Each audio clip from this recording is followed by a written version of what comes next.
Hi, എല്ലാവർക്കും നമസ്കാരം. നമ്മുടെ പുതിയൊരു വ്ളോഗിലേക്ക് എല്ലാവർക്കും സ്വാഗതം. എല്ലാവരും സുഖമായിട്ടിരിക്കുമല്ലേ? ഞങ്ങളോട് സുഖമായിട്ടിരിക്കുന്നു. അപ്പോൾ ഇന്നത്തെ നമ്മുടെ വീഡിയോ ഒരു റിക്വസ്റ്റഡ് വീഡിയോ ആണ്. കുറേ ദിവസം മുന്നേ നമ്മുടെ ഒരു സഹോദരി സൗമ്യ സിസ്റ്ററാണ് ചോദിച്ചിട്ടുണ്ടായിരുന്നത്, വീട്ടമ്മമാർക്ക് വീട്ടിലിരുന്ന് ചെയ്യാൻ പറ്റുന്ന കുറച്ച് ബിസിനസ് ഐഡിയാസിനെ കുറിച്ചൊന്ന് ഷെയർ ചെയ്യണമെന്ന്. അപ്പോൾ ഇന്ന് നമ്മൾ അതിനെക്കുറിച്ചാണ് സംസാരിക്കാൻ പോകുന്നത്. അപ്പോൾ ഇന്നത്തെ വീഡിയോ ഉച്ചയ്ക്ക് ശേഷമാണ് എടുത്തേക്കുന്നത്. അപ്പോൾ കഴിഞ്ഞ വ്ളോഗിൻ്റെ കണ്ടിന്യൂഷനാണ്. കഴിഞ്ഞ ദിവസത്തെ വീഡിയോയിൽ ഞാൻ പറഞ്ഞിരുന്നില്ലേ ഉച്ചയ്ക്കൊന്ന് പുറത്ത് പോകണമെന്ന്. അങ്ങനെ പുറത്തൊക്കെ പോയിട്ട് വന്നതിന് ശേഷം എടുത്തിട്ടുള്ള വീഡിയോ ആണ് ലഞ്ചൊക്കെ കഴിച്ചതിന് ശേഷമാണ് എടുത്തേക്കുന്നത്. അപ്പോൾ രാവിലെ തന്നെ നമ്മൾ ബിഗ് ബാസ്ക്കറ്റിൽ നിന്ന് വെജിറ്റബിൾസ് ഓർഡർ ചെയ്തിട്ടുണ്ടായിരുന്നു. ഫസ്റ്റ് ടൈമാണ് നമ്മൾ ബിഗ് ബാസ്ക്കറ്റിൽ നിന്ന് എടുക്കുന്നത്. എപ്പോഴും സെപ്റ്റോന്നോ അല്ലെങ്കിൽ ബ്ലിങ്കിറ്റിൽ നിന്നൊക്കെയാണ് എടുക്കാറുള്ളത്, അല്ലെങ്കിൽ മാർക്കറ്റിലും പോയി മേടിക്കും. അപ്പോൾ ഇത്തവണ എന്തായാലും ബിഗ് ബാസ്ക്കറ്റിൽ നിന്ന് ഒന്ന് എടുത്ത് നോക്കാമെന്ന് കരുതി ഓഫറും പോകുന്നുണ്ടായിരുന്നു, അങ്ങനെ എടുത്തതാണ് അപ്പോൾ അത്യാവശ്യത്തിനുള്ള വെജിറ്റബിൾസ് എടുത്തിട്ടുണ്ട്. കാരണം ഇപ്പോൾ നമ്മളുടെ അടുത്തുള്ള എല്ലാ വെജിറ്റബിൾസും തീരാറായി. ഇപ്പോൾ കുറച്ച് അധികം തന്നെ എടുത്തിട്ടുണ്ട് അപ്പോൾ ഇതിപ്പോൾ എനിക്ക് ഏകദേശം ഒരു 2-3 ആഴ്ചത്തേക്ക് വരും. രാവിലെ തന്നെ മേടിച്ച് വെച്ചിട്ട് പുറത്ത് പോയിട്ട് വന്നതിന് ശേഷമാണ് ഇതേ എല്ലാം എടുത്ത് വെക്കുന്നത്. അപ്പോൾ ഫ്രിഡ്ജിലെല്ലാം എടുത്ത് സ്റ്റോക്ക് ചെയ്ത് വെക്കണം. അപ്പോൾ അതിനിടയിൽ നമുക്ക് ഇന്നത്തെ ടോപ്പിക്കിനെ കുറിച്ച് സംസാരിക്കാം. വീട്ടിലിരുന്ന് എന്തെങ്കിലും ഒരു വരുമാന മാർഗം ഉണ്ടാക്കണമെന്ന് ആഗ്രഹിക്കാത്ത വീട്ടമ്മമാർ കാണില്ലല്ലേ? എന്നാലും നമ്മളുടെ അടുത്ത് ഒരുപാട് പണം മുടക്കാനും പറ്റില്ല. അതേസമയം നമുക്ക് എന്തെങ്കിലും ഒരു ഏണിങ്സും വേണം. അപ്പോൾ അതിന് പറ്റുന്ന ചെറിയ ബിസിനസ് ഐഡിയാസ് ആണ് ഞാനിന്ന് സംസാരിക്കുന്നത്. അപ്പോൾ അതിൽ ഫസ്റ്റ് തന്നെ നമുക്ക് ഹോം ബേസ്ഡ് ആയിട്ടുള്ള ബിസിനസ്സുകൾ നോക്കാം. ഹോം ബേസ്ഡ് ബിസിനസ് എന്ന് പറയുമ്പോൾ നമ്മൾ വീട്ടിലിരുന്ന് കൊണ്ട് തന്നെ ചെയ്യുന്ന ലോ ഇൻവെസ്റ്റ്മെന്റ് ബിസിനസ്സുകളാണ്. നമുക്കിപ്പോൾ വീട്ടിലിരുന്നുകൊണ്ട് തന്നെ ബേക്കറി അല്ലെങ്കിൽ കുക്കിംഗ് സർവീസ് ഒക്കെ ചെയ്യാൻ പറ്റും. അപ്പം നിങ്ങൾക്ക് ബേക്കിംഗ് ഒക്കെ അറിയാവുന്ന ആൾക്കാരാണെങ്കിൽ കേക്ക് ഉണ്ടാക്കാനോ അല്ലെങ്കിൽ കപ്പ് കേക്ക്, പേസ്ട്രീസ് അല്ലെങ്കിൽ ബർത്ത്ഡേ കേക്ക്, ഇങ്ങനത്തെ സംഭവങ്ങളൊക്കെ വീട്ടിലിരുന്നു കൊണ്ട് തന്നെ ചെയ്ത് നിങ്ങൾക്ക് വിൽക്കാനായിട്ട് പറ്റും. പിന്നെ അതിന് നമുക്ക് സെയിൽ ചെയ്യാൻ വേണ്ടിയിട്ട് സോഷ്യൽ മീഡിയയെ ആശ്രയിക്കാം. അപ്പോൾ നിങ്ങളുടെ അടുത്തുള്ള കുറച്ച് ഫ്രണ്ട്സ് ഗ്രൂപ്പിലേക്കോ അല്ലെങ്കിൽ നമ്മുടെ താമസിക്കുന്ന അടുത്തുള്ള കുറച്ച് ആൾക്കാരിലേക്കൊക്കെ ആദ്യം കൊടുത്തു തുടങ്ങുക. അങ്ങനെ പതിയെ പതിയെ ബിസിനസ് വളർത്തി വലുതാക്കി എടുക്കുക, കൂടുതൽ ആളുകളിലേക്ക് എത്തിക്കുന്ന രീതിയിൽ. പിന്നെ സെയിൽ ചെയ്യാൻ വേണ്ടിയിട്ട് നമുക്ക് നമ്മുടെ സോഷ്യൽ മീഡിയ പേജുകളും യൂസ് ചെയ്യാം. പിന്നെ അതുപോലെ തന്നെ നമുക്ക് ഇപ്പോൾ സ്നാക്സ് ഒക്കെ ഉണ്ടാക്കാൻ അറിയാവുന്ന ആൾക്കാരാണെങ്കിൽ ഇപ്പോൾ ഉണ്ണിയപ്പം, മുറുക്ക്, അച്ചപ്പം അങ്ങനത്തെ ഇതൊക്കെ ഉണ്ടാക്കിയിട്ട് നിങ്ങൾക്ക് കവറിനകത്ത് പാക്ക് ചെയ്തിട്ട് ബേക്കറി കടകളിൽ കൊണ്ടുപോയി കൊടുത്തിട്ട് അങ്ങനെ വിൽക്കുന്നെങ്കിൽ വിൽക്കാം. അല്ലാന്നുണ്ടെങ്കിൽ നിങ്ങളുടെ ഫ്രണ്ട് സർക്കിൾസിൻ്റെ ഇടയിൽ അങ്ങനെ വിൽക്കാം. അതുപോലെ തന്നെ നിങ്ങൾക്ക് ഇപ്പോൾ അച്ചാർ ഉണ്ടാക്കാനായിട്ട് അറിയാവുന്നവരാണെങ്കിൽ, നല്ല എക്സ്പേർട്ടായിട്ട് അച്ചാറൊക്കെ ഇടുന്നവരാണെന്നുണ്ടെങ്കിൽ വെജിറ്റബിൾ അച്ചാർ, അതായത് വെറൈറ്റി ആയിട്ടുള്ളത് പിടിക്കാനായിട്ട് നോക്കാം പ്രത്യേകിച്ച് നോൺ വെജ് അച്ചാറുകളൊക്കെ എല്ലാവർക്കും ഇഷ്ടമായിരിക്കും അല്ലേ? ഇപ്പോൾ ബീഫ് അച്ചാർ, മീൻ അച്ചാർ, അതുപോലെ കൊഞ്ചച്ചാർ, ഇതൊക്കെ അധികം അങ്ങനെ എല്ലാവരും ചെയ്യുന്നതല്ലല്ലോ. അപ്പോൾ അങ്ങനത്തെ വെറൈറ്റിയും കൂടി പിടിക്കുകയാണെങ്കിൽ നല്ലതായിരിക്കും. വെജിറ്റബിൾസിൽ തന്നെ നമുക്ക് ഒരുപാട് വെറൈറ്റി അച്ചാറുകൾ ഇടാനായിട്ട് പറ്റും. ഇപ്പോൾ ഇവിടെ നമുക്ക് ചെന്നൈയിൽ കിട്ടുന്ന ചൗച്ചവ് എന്ന് പറഞ്ഞിട്ടൊരു സംഭവം കിട്ടാറുണ്ട്. അപ്പോൾ അതിൽ നമുക്ക് അച്ചാറിടുക. അപ്പോൾ അങ്ങനെ എന്തെങ്കിലുമൊക്കെ പുതിയ വെറൈറ്റി ആയിട്ട് നിങ്ങൾ പരീക്ഷിച്ച് സക്സസ് ആയിട്ടുള്ള അച്ചാർ ഐറ്റംസ് നിങ്ങൾക്ക് വിൽക്കാം. അപ്പോൾ കുറച്ച് കൂടുതൽ എണ്ണയൊക്കെ യൂസ് ചെയ്ത് ഒരുപാട് നാൾ കേടാവാത്ത രീതിയിൽ ഇരിക്കുന്ന പോലെയൊക്കെ നിങ്ങളൊന്ന് നിങ്ങളുടേതായ രീതിയിൽ ഒരു ടേസ്റ്റ് ഒക്കെ കൊണ്ടുവന്ന് സെയിൽ ചെയ്യാട്ടെ. എപ്പോഴും ആളുകൾ വെറൈറ്റി ആഗ്രഹിക്കുന്നവരാണല്ലേ? അപ്പോൾ ഒരേ ടേസ്റ്റ് കഴിച്ച് എല്ലാവരും മടുത്ത് കാണല്ലോ. അപ്പോൾ അതുകൊണ്ട് തന്നെ വെറൈറ്റി ആയിട്ടുള്ള ടേസ്റ്റിലുള്ള ഫുഡ് ബിസിനസ്സുകളാണ് എപ്പോഴും സക്സസ് ആവുന്നത്. ഞാനൊരു ഐഡിയ പറഞ്ഞു എന്നേ ഉള്ളൂ. അപ്പോൾ നിങ്ങളുടെ ഐഡിയയ്ക്ക് അനുസരിച്ച് നിങ്ങൾക്ക് അച്ചാർ ബിസിനസ്സുകൾ ചെയ്യാം പിന്നെ എപ്പോഴും എനിക്ക് തോന്നിയിട്ടുള്ള ഒരു കാര്യമാണ്, ഇപ്പോൾ നമ്മുടെ നാട്ടിലാണെങ്കിൽ ഇപ്പോൾ നോർത്ത് ഇന്ത്യൻസിൻ്റെ ആഹാരങ്ങളോ അല്ലെങ്കിൽ സൗത്ത് ഇന്ത്യയിൽ തന്നെ നമ്മുടെ തമിഴ്നാട്, കർണാടക, ആന്ധ്ര ആ ഭാഗത്തോട്ടുള്ള റെസിപ്പീസ് ഒന്നും അധികം ആളുകൾ അങ്ങനെ കഴിക്കാത്തതായിരിക്കും അല്ലേ? അപ്പോൾ അങ്ങനത്തെ വെറൈറ്റി റെസിപ്പീസ് നിങ്ങൾക്ക് ചെയ്യാൻ ആഗ്രഹമുണ്ട്, അറിയാമെന്നുണ്ടെങ്കിൽ അതിൽ നിങ്ങൾക്കൊരു ബിസിനസ് സ്റ്റാർട്ട് ചെയ്യാം കാരണം എപ്പോഴും വെറൈറ്റി ആയിട്ടുള്ള സംഭവങ്ങൾ ട്രൈ ചെയ്യുന്നവരാണല്ലോ നമ്മൾ. മാത്രമല്ല ഒരു എക്സാമ്പിൾ പറയാം, റീസെന്റ് ആയിട്ട് ബൺ മസ്ക എന്ന് പറഞ്ഞിട്ടൊരു സംഭവം നാട്ടിൽ വൈറലായില്ലേ? ശരിക്കും പറഞ്ഞാൽ ചെന്നൈയിലൊക്കെ അത് സർവ്വസാധാരണമാണ്, പണ്ട് തൊട്ട് ഇവിടെയൊക്കെ കിട്ടുന്നതാണ്. പക്ഷെ അത് എന്തുകൊണ്ടാണ് വൈറലായെന്ന് വെച്ചിട്ടുണ്ടെങ്കിൽ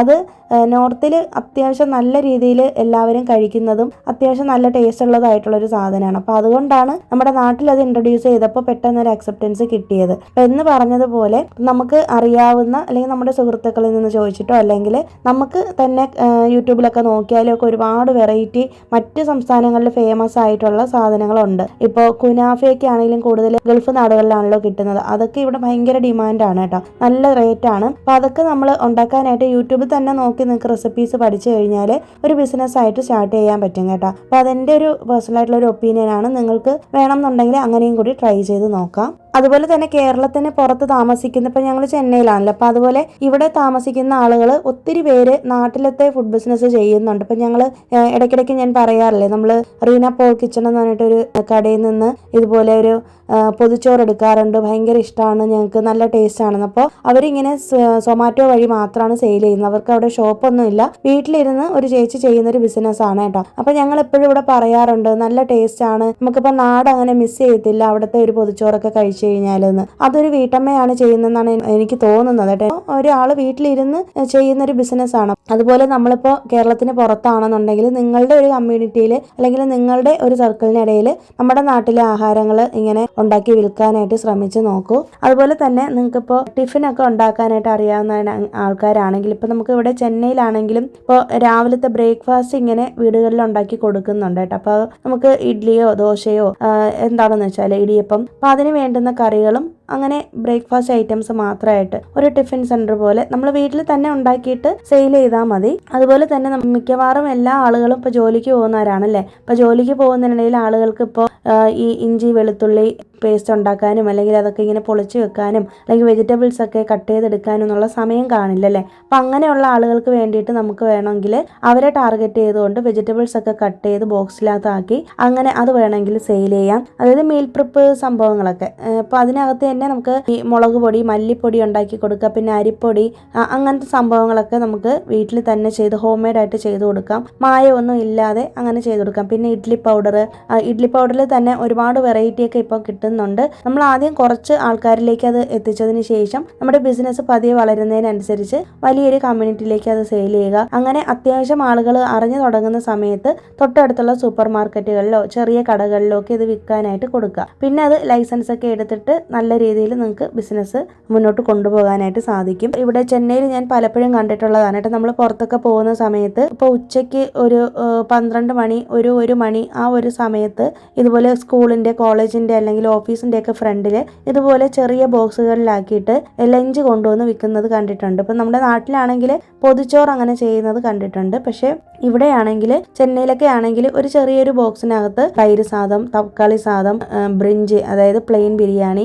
അങ്ങനത്തെ ഈ ലഞ്ച് ഐറ്റംസ് അത് നമ്മൾ എപ്പോഴും ടാർഗറ്റ് ചെയ്യേണ്ടത് ഓഫീസോ സ്കൂളോ ഒക്കെ ബേസ് ചെയ്തിട്ടായിരിക്കണം. അവിടെയൊക്കെ ഒരുപാട് ആളുകൾ വരുമല്ലോ. അപ്പം നമ്മൾ വീട്ടിലിരുന്ന് ഇതൊക്കെ ഉണ്ടാക്കി കൊടുത്തു കഴിഞ്ഞാൽ വീട്ടിൽ ആരെങ്കിലും ഉണ്ടെങ്കിൽ അവരുടെ കൊടുത്തിട്ട് പുറത്ത് കൊണ്ടുപോയി സെയിൽ ചെയ്യിപ്പിക്കാം. അപ്പോൾ നമുക്ക് കൂടുതൽ കസ്റ്റമേഴ്സിനെ കിട്ടും. അപ്പോൾ അത് നല്ല സക്സസ്ഫുൾ ആയി പോവുകയാണെങ്കിൽ നിങ്ങൾക്ക് വലിയൊരു ഷോപ്പായിട്ടൊക്കെ പിന്നെ തുടങ്ങാം. ഇത് റോഡ് സൈഡിലുള്ള ബിസിനസ്സാണ്. പക്ഷെ നിങ്ങൾ ലൈസൻസ് ഒക്കെ എടുത്തിട്ട് വേണം അതൊക്കെ ചെയ്യാനായിട്ട്. പിന്നെ അടുത്തതെന്ന് വെച്ചിട്ടുണ്ടെങ്കിൽ ഈവനിങ് ടൈമിലുള്ള ടീ കടകൾ കണ്ടിട്ടുണ്ടല്ലോ. അപ്പോൾ നമുക്ക് വേണമെന്നുണ്ടെങ്കിൽ വീട്ടിൽ തന്നെ അല്ലെങ്കിൽ നമ്മുടെ വീടിൻ്റെ മുറ്റത്ത് തന്നെ ചെറിയൊരു ചായക്കട പോലെ എന്തെങ്കിലും ഒരു സംഭവം ചെയ്യാം. അല്ലെങ്കിൽ സൂപ്പ് കട സ്റ്റാർട്ട് ചെയ്യാം, അല്ലെങ്കിൽ ചാട്ട് ഐറ്റംസ് വിൽക്കുന്നത്, അങ്ങനത്തെ പലതരത്തിലുള്ള സംഭവം. ഇപ്പം നമ്മുടെ ചെന്നൈയിലൊക്കെ സ്ട്രീറ്റിലോട്ട് ഇറങ്ങിക്കഴിഞ്ഞാൽ ഒരുപാട് ചാട്ട് കടകളും ഇതുപോലെ ചായക്കടകളും ലേഡീസാണ് നടത്തുന്നത് കേട്ടോ. ചിലപ്പോൾ ഫാമിലി ആയിട്ട് നടത്തുന്നവരെയും കണ്ടിട്ടുണ്ട്. പിന്നെ പീനട്ട് മസാല, ചോളം, ഇങ്ങനത്തെ ഐറ്റംസ് ഏതെങ്കിലും ഒരു ഐറ്റം ആയിരിക്കും ഉള്ളത്. ചെറിയ രീതിയിൽ അവർ സ്റ്റാർട്ട് ചെയ്യും, പിന്നീട് വലിയ ബിസിനസ്സായി മാറുകയും ചെയ്യും. അപ്പോൾ ഇതൊക്കെ നിങ്ങൾ ചെറിയൊരു കമ്മ്യൂണിറ്റിയിൽ ആദ്യം സെയിൽ ചെയ്യാനായിട്ട് ശ്രമിക്കുക. അത് കഴിഞ്ഞിട്ട് പിന്നീട് വലിയ ഒരുപാട് ആൾത്തിരക്കുള്ള സ്ഥലങ്ങളിലോട്ടേക്ക് മാറ്റാനായിട്ട് ശ്രമിക്കുക കേട്ടോ. പിന്നെ ഇത് നമുക്ക് വീട്ടിൽ ഇരുന്ന് കൊണ്ട് കുക്കിംഗ് എല്ലാം ചെയ്ത് കഴിഞ്ഞിട്ട് പുറത്ത് കൊണ്ടുപോയി സെയിൽ ചെയ്യാനുള്ളൊരു ഓപ്ഷനും ഉണ്ട്. ഇല്ലാന്നുണ്ടെങ്കിൽ നിങ്ങൾക്ക് കടയായിട്ട് വെച്ചിട്ട് അങ്ങനെ വേണമെന്നുണ്ടെങ്കിലും സെയിൽ ചെയ്യാം. പിന്നെ വേറൊരു ഇതെന്ന് വെച്ചിട്ടുണ്ടെങ്കിൽ നിങ്ങൾക്ക് ഇപ്പോൾ അങ്ങനെ പുറത്ത് പോയി സെയിൽ ചെയ്യാൻ ആഗ്രഹമില്ല എന്നുള്ളവരാണെങ്കിൽ നിങ്ങൾക്ക് പ്രീ ഓർഡേഴ്സ് എടുക്കുക. അപ്പോൾ നിങ്ങളുടെ കമ്മ്യൂണിറ്റിയിലുള്ള അല്ലെങ്കിൽ നിങ്ങളുടെ ഫ്രണ്ട് സർക്കിളിനിടയിൽ തന്നെ കുറച്ച് ഓർഡർ എടുക്കുക. ഓർഡർ എടുത്തതിന് ശേഷം അവർക്ക് ആവശ്യമുള്ള ആഹാരം നിങ്ങളൊന്ന് ഉണ്ടാക്കി കൃത്യസമയത്ത് കൊണ്ടുപോയി കൊടുക്കുന്ന രീതിയിൽ അങ്ങനെ ചെയ്യുക. ഇപ്പം നിങ്ങളൊരു അപ്പാർട്ട്മെന്റിലൊക്കെ താമസിക്കുന്നവരാണെങ്കിൽ അങ്ങനെ ട്രൈ ചെയ്യാം. അപ്പാർട്ട്മെന്റിൽ ആർക്കെങ്കിലും എന്തെങ്കിലും ബർത്ത്ഡേ ഫംഗ്ഷൻ വരികയോ അല്ലെങ്കിൽ എന്തെങ്കിലും ഒരു ഗെറ്റ് ടുഗതറോ അങ്ങനത്തെ സംഭവമൊക്കെ വരുമ്പോൾ അവരുടെ നിന്ന് ഓർഡർ എടുത്തിട്ട് നിങ്ങൾ കുക്ക് ചെയ്ത് സാധനങ്ങൾ കൃത്യസമയത്ത് കൊണ്ടെത്തിക്കുക. ഏറ്റവും ഇമ്പോർട്ടൻ്റ് ആയിട്ട് അറിയേണ്ട ഒരു കാര്യം എന്ന് പറയുന്നത് കുക്കിംഗ് ചെയ്യാൻ അറിഞ്ഞിരിക്കണം. അത് മാത്രമല്ല ടേസ്റ്റും പിന്നെ ക്വാളിറ്റിയും ഇതെല്ലാം നോക്കിയിട്ട് വെച്ചിട്ടാണ് ഒരു ഫുഡ് ബിസിനസ് ചെയ്യാവുന്നത്. അതുപോലെ തന്നെ അത് സക്സസ് ആയിട്ട് മുന്നോട്ട് പോകണമെന്നുണ്ടെങ്കിൽ നമ്മുടെ കസ്റ്റമർ സർവീസും നീറ്റ്നെസ്സും ഇതൊക്കെയാണ് മെയിനായിട്ട് നോക്കുന്നത് അല്ലേ. അപ്പോൾ ഇൻട്രസ്റ്റ് ഉള്ളവർക്ക് അത് ചെയ്യാം. ഞാൻ ജസ്റ്റ് ഒരു ഐഡിയ ആണ് കേട്ടോ പറയുന്നത്. അടുത്തത് ഓൺലൈൻ ബൊട്ടീക്ക് അല്ലെങ്കിൽ റീസെല്ലിംഗ്. ഇപ്പം ഞാനും റീസെല്ലിംഗ് ചെയ്തിട്ടുണ്ടായിരുന്ന ഒരാളാണ്. ഈ യൂട്യൂബൊക്കെ തുടങ്ങുന്നതിന് മുന്നേ കുറേ വർഷം 2-3 വർഷം ഞാൻ കണ്ടിന്യൂസ് ആയിട്ട് റീസെല്ല് ചെയ്ത് എനിക്ക് അതിൽ നിന്ന് അത്യാവശ്യം പോക്കറ്റ് മണിയൊക്കെ കിട്ടിയിട്ടുള്ളതാണ്. ഇപ്പോൾ റീസെല്ലിംഗ് ബിസിനസ് മിക്ക എല്ലാ വീട്ടമ്മമാരും ചെയ്യുന്നത് തന്നെയാണ് അല്ലേ. ഇപ്പോൾ ക്ലോത്ത്സ് ആയിട്ട് നമുക്ക് സെയിൽ ചെയ്യാം, saris, kids wear, jewellery, beauty products, hand made hair oil, അതുപോലെ ഹെയർ പാക്ക്, ഫേസ് മാസ്ക്, അങ്ങനെയുള്ള സംഭവങ്ങളൊക്കെ നമുക്ക് ഓൺലൈനായിട്ട് ചെയ്യാം. അപ്പോൾ ബുട്ടീക്ക് പോലെ നമുക്ക് വീട്ടിലിരുന്ന് കൊണ്ട് തന്നെ ഇതൊക്കെ തയ്യാറാക്കിയിട്ട് ഓൺലൈനായിട്ട് നമുക്ക് സെൻഡ് ചെയ്യാം. ഇപ്പോൾ ഇൻസ്റ്റാഗ്രാം വഴിയോ വാട്സാപ്പ് വഴിയോ ഫേസ്ബുക്ക് മാർക്കറ്റ് പ്ലേസ് വഴിയൊക്കെ നിങ്ങൾക്ക് സെൻഡ് ചെയ്യാം. പിന്നെ അതുപോലെ തന്നെ മെയിനായിട്ട് ഇതിൻ്റെ ഒരു പ്രശ്നം എന്ന് പറയുന്നത് കൃത്യസമയത്ത് നമ്മൾ അവരിലേക്ക് എത്തിച്ചു കൊടുക്കുകയും അതുപോലെ തന്നെ കൃത്യമായിട്ടുള്ള ഓർഡേഴ്സ് എടുത്ത് അവർക്ക് വേണ്ടുന്ന രീതിയിൽ നമ്മൾ ചെയ്തു കൊടുക്കുകയും വേണം. അത് നമ്മൾ പാളിപ്പോവുകയാണെങ്കിൽ ബിസിനസ് ആകെ പ്രശ്നമാവും. പിന്നെ അടുത്തത് ട്യൂഷൻ അല്ലെങ്കിൽ ഓൺലൈൻ ടീച്ചിങ്. ഇപ്പോൾ നിങ്ങൾ നല്ല വിദ്യാഭ്യാസം ഉള്ളവരാണെങ്കിൽ നിങ്ങൾക്ക് ഏതെങ്കിലും ഒരു വിഷയത്തിൽ പ്രാവീണ്യം കാണുമല്ലോ. അപ്പോൾ അതിനനുസരിച്ച് നിങ്ങൾക്ക് ഓൺലൈനായിട്ട് ട്യൂഷൻ എടുക്കാം. ഇപ്പോൾ നിങ്ങൾക്ക് സ്പെഷ്യലൈസ് ആയിട്ടുള്ള സബ്ജക്റ്റുകളിൽ ട്യൂഷൻ എടുക്കാം. അപ്പോൾ ഓൺലൈൻ ട്യൂഷൻ ആകുമ്പോൾ നിങ്ങൾക്ക് ഒരു ബെനിഫിറ്റ് എന്ന് പറയുന്നത് നിങ്ങൾക്ക് ട്രാവലിൻ്റെ എക്സ്പെൻസ് കുറയ്ക്കാൻ പറ്റും. പൈസ മുടക്കിയുള്ള കാര്യങ്ങൾ അതിൽ വലുതായിട്ട് വരുന്നില്ല. അപ്പോൾ നമ്മൾ യൂസ് ചെയ്യുന്ന ഒരു വൈഫൈയുടെ കണക്ഷൻ്റെയോ അല്ലെങ്കിൽ നെറ്റിൻ്റെയോ പൈസയൊക്കെ ആവുള്ളൂ. മറ്റേത് പോയി പഠിപ്പിക്കുമ്പോൾ നമുക്ക് ട്രാവൽ ചെയ്യേണ്ടി വരും, സമയം ഒരുപാട് വേസ്റ്റ് ആവും, അങ്ങനെയൊക്കെ ഉണ്ടല്ലേ. പിന്നെ നിങ്ങൾക്ക് music, art, yoga, special instrument, അങ്ങനത്തെ പിയാനോ, വയലിൻ, വീണ, ഇതിലൊക്കെ നിങ്ങൾ അഭ്യസിച്ചിട്ടുള്ളവരാണെങ്കിൽ, എക്സ്പീരിയൻസ് ഉള്ളവരാണെങ്കിൽ അതൊക്കെ നിങ്ങൾക്ക് ഓൺലൈനായിട്ട് പഠിപ്പിച്ചു കൊടുക്കാം. പിന്നെ അതുപോലെ തന്നെ ഫ്രീലാൻസിങ് എന്ന് പറയും. അത് നമുക്ക് ഈ കണ്ടന്റ് റൈറ്റിങ്ങും പിന്നെ ഡേറ്റ എൻട്രി, ഗ്രാഫിക് ഡിസൈന്, ഇങ്ങനത്തെ സംഭവങ്ങളൊക്കെ നമുക്ക് ഫ്രീലാൻസ് ആയിട്ട് ചെയ്തു കൊടുക്കാം. നിങ്ങൾക്ക് നല്ല ബേസിക് കമ്പ്യൂട്ടർ സ്കിൽ ഉണ്ടായിരിക്കണം. അതുപോലെ തന്നെ നിങ്ങൾക്ക് കുറച്ചും കൂടി അറിവുണ്ടായിരിക്കണം ഈ കമ്പ്യൂട്ടർ രംഗത്ത്. എന്നാൽ മാത്രമാണ് അത് കൂടുതലായിട്ട് വിജയിക്കുകയുള്ളൂ. പിന്നെ അതുപോലെ തന്നെ നമുക്ക് ക്രിയേറ്റീവ് ആയിട്ടുള്ള സ്കിൽ ബേസ്ഡ് ആയിട്ടുള്ള ഐഡിയാസ് നോക്കാം. അതിൽ ഹാൻഡ് മെയ്ഡ് പ്രോഡക്ട്സ്, ഇപ്പോൾ നമുക്ക് സോപ്പ് നിർമ്മാണം, അതുപോലെ തന്നെ ക്യാൻഡിൽ, അതായത് മെഴുകുതിരി നിർമ്മാണം, പിന്നെ എംബ്രോയിഡറി, ക്രോഷറ്റ് മേക്കിംഗ്, നിറ്റിങ്, അങ്ങനത്തെ കുറേ സംഭവങ്ങളുണ്ടല്ലോ. നമ്മുടെ സ്കില്ലാണല്ലേ. നമുക്ക് നല്ല ടാലന്റ് ഉണ്ടായിരിക്കും ഇതൊക്കെ ചെയ്യാനായിട്ട്. പേപ്പർ ക്യാരി ബാഗ് ഉണ്ടാക്കുക, പിന്നെ ഹെയർ ആക്സസറീസ്, ആരി വർക്ക്, മെഹന്തി, ഇങ്ങനത്തെ സംഭവങ്ങളൊക്കെ നമുക്ക് ഹാൻഡ് മെയ്ഡ് പ്രോഡക്ട്സുകൾ ഉണ്ടാക്കിയിട്ട് വിൽക്കാം. അതുപോലെ തന്നെ അത് ഓൺലൈനായിട്ടും അല്ലാതെ നമുക്ക് ഈ സ്റ്റോറുകളിൽ പോയിട്ട്, അതായത് മാളിലൊക്കെ പോയിട്ട് നമുക്ക് ലോക്കൽ എക്സിബിഷൻ പോലെയൊക്കെ ചെയ്യാം. അപ്പോൾ നമ്മൾ ഡയറക്റ്റ് ആയിട്ട് കണ്ടിട്ട് അങ്ങനെ അവർ വന്ന് വാങ്ങിക്കുമല്ലോ. ഓൺലൈനിലായിട്ടാണ് നിങ്ങൾ സെല് ചെയ്യുന്നുണ്ടെങ്കിൽ നന്നായിട്ട് അതിൻ്റെ പിക്ചറൊക്കെ ക്ലാരിറ്റിയോട് കൂടി എടുത്ത് സോഷ്യൽ മീഡിയയിൽ പോസ്റ്റ് ചെയ്താൽ മതി. അപ്പോൾ അത്യാവശ്യം നല്ല റീച്ചൊക്കെ കിട്ടും. പിന്നെ അതുപോലെ തന്നെ ടൈലറിങ് ഇഷ്ടമുള്ളവരാണെന്നുണ്ടെങ്കിൽ സ്റ്റിച്ചിങ് ചെയ്യാം, ആൾട്രേഷൻ, അങ്ങനത്തെ കാര്യങ്ങളൊക്കെ ചെയ്യാം കേട്ടോ. അതായത് ഒരുപാട് ഡീപ്പായിട്ടുള്ള സംഭവം ചെയ്ത് ഇവിടെയൊക്കെ നമ്മൾ ചെന്നൈയിൽ കണ്ടിട്ടുണ്ട്. റോഡ് സൈഡിലെ മെഷീൻ കൊണ്ടിട്ടിട്ട് ഇതുപോലുള്ള ആൾട്ടർ വർക്കുകൾ മാത്രം ചെയ്ത് കൊടുക്കാറുണ്ട്. ഒരു തുണി അടിച്ചെടുക്കുന്നതിന് തന്നെ 100-150 രൂപയാണ് മേടിക്കുന്നത് കേട്ടോ. ചെറിയൊരു സ്റ്റിച്ചിങ് ആയിരിക്കും. അപ്പോൾ നമുക്ക് ഒന്ന് ആൾട്ടർ ചെയ്തെടുക്കുക. ഇപ്പോൾ ഡ്രസ്സിൻ്റെ സൈഡൊക്കെ ഒന്ന് ഷേപ്പ് ചെയ്ത് കൊടുക്കാൻ അറിയാമെങ്കിൽ അതൊക്കെ ചെയ്യാം. പിന്നെ ബ്ലൗസ് തയ്ക്കാൻ അറിയാവുന്നവരാണെങ്കിൽ അതിലൊക്കെ ഒന്ന് ഫോക്കസ് ചെയ്തിട്ട് അതൊക്കെ ചെയ്ത് കൊടുക്കാം. അപ്പോൾ എന്ത് സംഭവം ചെയ്തു കഴിഞ്ഞാലും നമ്മളതിൽ നന്നായിട്ട് പ്രാവീണ്യം ഉണ്ടായിരിക്കണം. എങ്കിൽ മാത്രമേ നമ്മളിത് സ്റ്റാർട്ട് ചെയ്യാവുള്ളൂ. പിന്നെ അടുത്തൊരു കാര്യം എന്ന് പറയുന്നത് ഞാൻ ചെയ്യുന്നത് പോലെ ബ്ലോഗിങ് അല്ലെങ്കിൽ യൂട്യൂബ് ചാനൽ. ഇപ്പോൾ യൂട്യൂബ് ചാനൽ തുടങ്ങാൻ തന്നെ ഒരുപാട് നമുക്ക് ഐഡിയാസ് ഉണ്ടല്ലേ. വീട്ടമ്മമാരെ സംബന്ധിച്ചിടത്തോളം കുക്കിംഗ് ചാനൽ തുടങ്ങാം, പിന്നെ ലൈഫ് സ്റ്റൈൽ വ്ളോഗ് ഞാനിപ്പോൾ ചെയ്യുന്ന പോലെ ചെയ്യാം, ഇല്ലെങ്കിൽ നിങ്ങൾക്ക് ക്ലീനിങ് റിലേറ്റഡ് ആയിട്ടുള്ള വീഡിയോസ് അങ്ങനെ ചെയ്യാം, പാരന്റിങ് ടിപ്സിനെ കുറിച്ച് പറഞ്ഞിട്ടുള്ള വീഡിയോസ് ആണെങ്കിൽ അങ്ങനെ ചെയ്യാം. അപ്പോൾ ഓൺലൈനിൽ നമുക്ക് യൂട്യൂബ് ചാനൽ അല്ലെങ്കിൽ സോഷ്യൽ മീഡിയ അക്കൗണ്ട് ഉണ്ടെന്നുണ്ടെങ്കിൽ അതുമായി നമുക്ക് അറിയാവുന്ന സബ്ജക്റ്റിനെ മുൻനിർത്തിക്കൊണ്ട് നമുക്ക് ഒരു പേജ് സ്റ്റാർട്ട് ചെയ്യാം. പിന്നെ ഒരിക്കലും സോഷ്യൽ മീഡിയ വഴി നമുക്ക് പെട്ടെന്ന് പൈസ സമ്പാദിക്കാമെന്നും ഒരുപാട് നമുക്ക് പൈസ ഉണ്ടാക്കാമെന്നൊന്നും കരുതരുത്. കാരണം ഒരുപാട് ഹാർഡ് വർക്ക് ചെയ്താൽ മാത്രമേ നമുക്ക് അതിലൊരു റിസൾട്ട് കിട്ടത്തുള്ളൂ.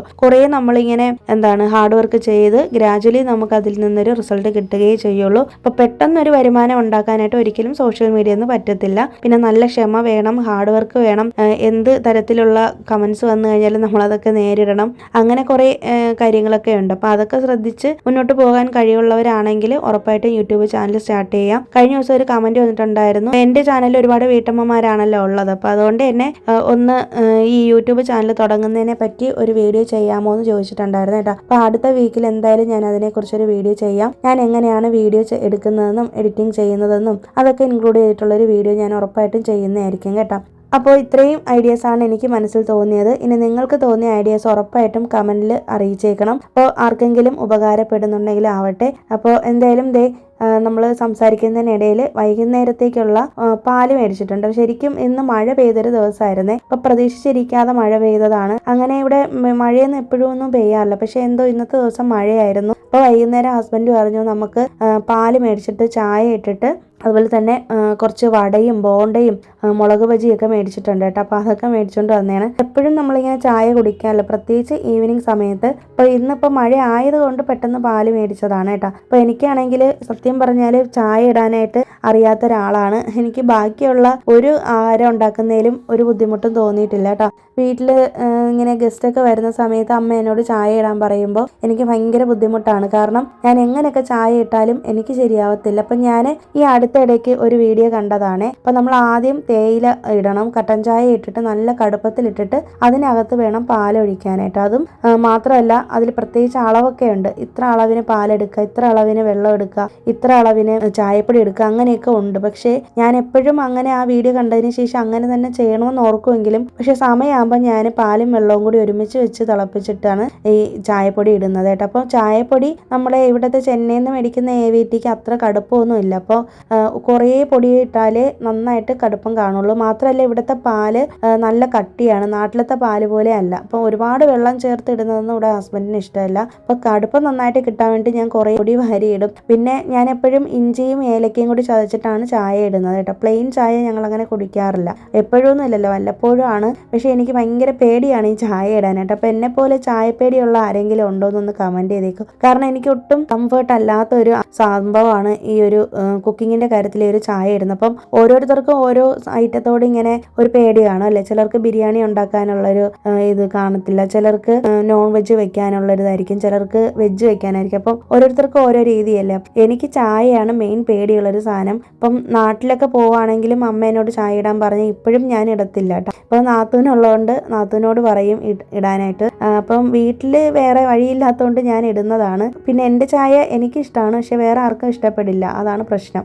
അപ്പോൾ അങ്ങനെ എന്തായാലും ചായയൊക്കെ ഇട്ടിട്ട് നമ്മൾ വടയൊക്കെ മേടിച്ചിട്ടുണ്ടായിരുന്നില്ലേ. അപ്പോൾ ഇവിടെ ആണെങ്കിൽ വടയൊക്കെ മേടിക്കുമ്പോൾ ഒരു തക്കാളി ചട്നിയും പിന്നെ ഒരു മിൻറ്റും, അതായത് പുതിനയും തേങ്ങയും കൂടി അരച്ചിട്ടുള്ള ഒരു ചട്നിയാണ് വൈറ്റ് കളർ, അതും കൂടി തരാറുണ്ട്. അപ്പോൾ എനിക്കാണെങ്കിൽ ഈ ചട്നിയിൽ കഴിക്കുന്നത് അത്ര ഇഷ്ടമൊന്നുമില്ല. പക്ഷേ ഇന്നിപ്പോൾ നിങ്ങളെ കാണിക്കാൻ വേണ്ടിയിട്ട് ജസ്റ്റ് ഒന്ന് ഇങ്ങനെ കാണിച്ചതാണ് കേട്ടോ. അപ്പോൾ ഇവർക്കൊക്കെ ഭയങ്കര ഇഷ്ടമാണ്, ആമിക്കും ഹസ്ബൻഡിനും ഒക്കെ ഭയങ്കര ഇഷ്ടമാണ്. അങ്ങനെ ഞങ്ങൾ ചായയൊക്കെ കുടിച്ചതിന് ശേഷം വൈകുന്നേരം വിളക്കൊക്കെ വെച്ചിട്ടുണ്ട്. ഹസ്ബൻഡ് തന്നെയാണ് ഇന്ന് വിളക്ക് വെച്ചത്. എല്ലാ ദിവസവും വൈകുന്നേരം വിളക്ക് വെക്കാറുണ്ട്, രാവിലെയും വൈകുന്നേരവും വെക്കാറുണ്ട് കേട്ടോ. രാവിലെ ഈ ചൊവ്വ വെള്ളി ദിവസങ്ങളിലാണ് കൂടുതലും വെക്കുന്നത്, ചില ദിവസങ്ങളിൽ വെക്കത്തില്ല. രാവിലെ എനിക്ക് സമയം കിട്ടിയില്ലെങ്കിൽ വൈകുന്നേരം എന്തായാലും വിളക്ക് വെക്കും. വിളക്ക് വെക്കാതെ ഒരു ദിവസം പോലും ഞാൻ ഇരിക്കില്ല. പിന്നെ അത് കഴിഞ്ഞിട്ട് വന്നിട്ട് നമുക്ക് കുറച്ച് ചിക്കൻ മേടിച്ചിട്ടുണ്ടായിരുന്നു കേട്ടോ. നിങ്ങൾ വീഡിയോയിൽ ശ്രദ്ധിച്ചാണല്ലോ. അങ്ങനെ എപ്പോഴും ഒന്നും മേടിക്കാറില്ല, വല്ലപ്പോഴും ആണ് മേടിക്കുന്നത്. അങ്ങനെ ഇന്ന് എന്തെങ്കിലും ചിക്കൻ കഴിക്കണമെന്ന് തോന്നിയോണ്ട് ചിക്കൻ മേടിച്ചു.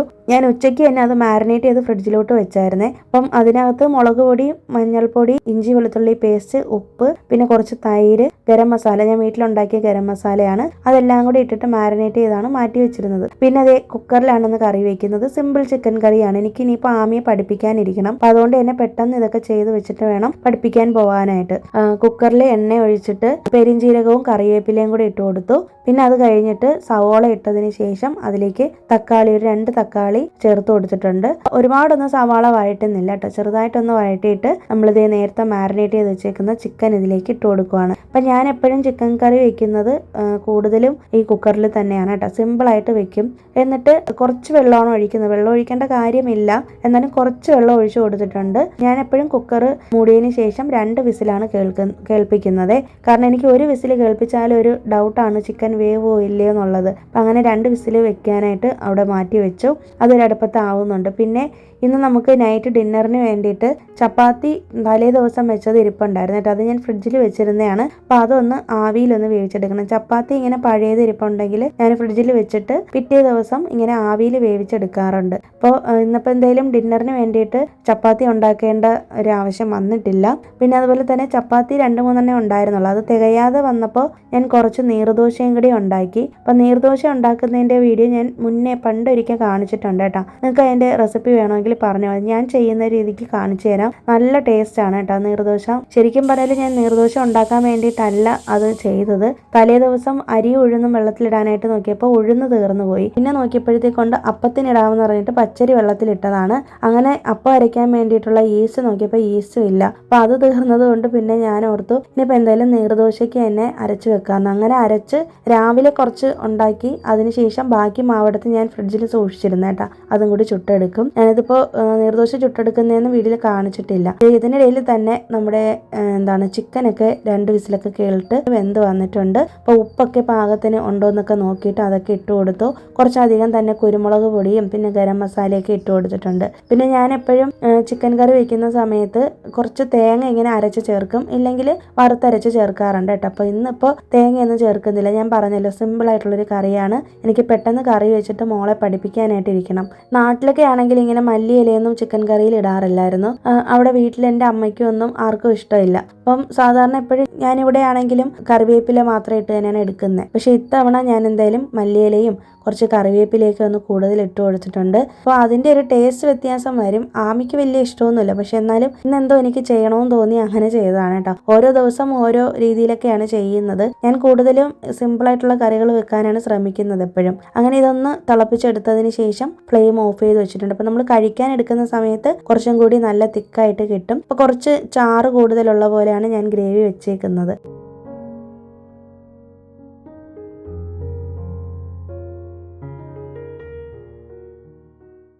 ഇതിനിടയിൽ തന്നെ ഞാൻ നമ്മുടെ ചപ്പാത്തിയൊക്കെ ചൂടാക്കിയത് കാസറോളിലേക്ക് വെച്ചിട്ടുണ്ട്. നീർദോശ ഞാൻ പറഞ്ഞല്ലോ ചുട്ടെടുത്തു എന്ന്, അതും ഞാൻ കാസറോളിൽ വെച്ചിട്ടുണ്ട് കേട്ടോ. ഞാനിപ്പോൾ ഇങ്ങനെയാണ് ടിഫിനൊക്കെ ഉണ്ടാക്കുന്ന സമയത്ത് അത് നേരെ കൊണ്ടുവന്ന് കാസറോളിലേക്കാണ് വെച്ചേക്കുന്നത്. അപ്പോൾ നല്ല ചൂടോടെ ഇരിക്കുമല്ലോ, നമുക്ക് കഴിക്കാൻ സമയമാകുമ്പോൾ എടുത്ത് കഴിച്ചാൽ മതി. അപ്പോൾ നേരത്തെ കൂട്ടി ഉണ്ടാക്കി വെച്ച് കഴിഞ്ഞാൽ കാസറോളിൽ വെച്ചില്ലെങ്കിൽ എന്തായാലും ചൂട് നിൽക്കത്തില്ല. അപ്പോൾ അതുകൊണ്ട് ഇതെനിക്ക് നല്ല ഉപകാരമായിട്ട് തോന്നി. എൻ്റെ അടുത്ത് മുന്നേ കുറേ ഉണ്ടായിരുന്നതാണ് കേട്ടോ, ഞാനെല്ലാം കൊടുത്തതാണ്. ഇതിപ്പോൾ റീസെൻ്റായിട്ട് ഞാൻ മീഷോ മേടിച്ചിട്ടുള്ളതാണ് ഒരു ഗ്രേ കളറിലുള്ള കാസറോള്. അങ്ങനെ ഞങ്ങൾ ഭക്ഷണം കഴിക്കാനായിട്ട് ഇരുന്നിട്ടുണ്ട്. അപ്പോൾ ഇനി ഭക്ഷണമൊക്കെ കഴിച്ചതിന് ശേഷം മോളെ പഠിപ്പിച്ചിട്ട് കിച്ചണൊക്കെ ഒന്ന് ക്ലീൻ ചെയ്തതിന് ശേഷമാണ് കിടക്കുന്നത്. അപ്പോൾ ഇത്രയേ ഉള്ളൂ ഇന്നത്തെ ഒരു വീഡിയോ. ഈ ഒരു വീഡിയോ നിങ്ങൾക്ക് യൂസ്ഫുൾ ആയി എന്ന് വിശ്വസിക്കുന്നു. യൂസ്ഫുൾ ആയിട്ടുണ്ടെങ്കിൽ ഒന്ന് മറക്കാതെ ലൈക്ക് ചെയ്യാനും ഹൈപ്പ് ചെയ്യാനും അതിനോടൊപ്പം തന്നെ നിങ്ങളുടെ അഭിപ്രായങ്ങളൊക്കെ കമൻറ്റ് ചെയ്യാനൊന്നും മറക്കരുത് കേട്ടോ. വീഡിയോസൊക്കെ ഇഷ്ടമാവുന്നുണ്ടെങ്കിൽ മാത്രം ഒന്ന് സബ്സ്ക്രൈബ് ചെയ്ത് വെച്ചേക്കൂ. പുതിയൊരു വീഡിയോ ആയിട്ട് നമുക്കിനി നെക്സ്റ്റ് വീക്ക് മൺഡേ വീണ്ടും കാണാം. അതുവരേക്കും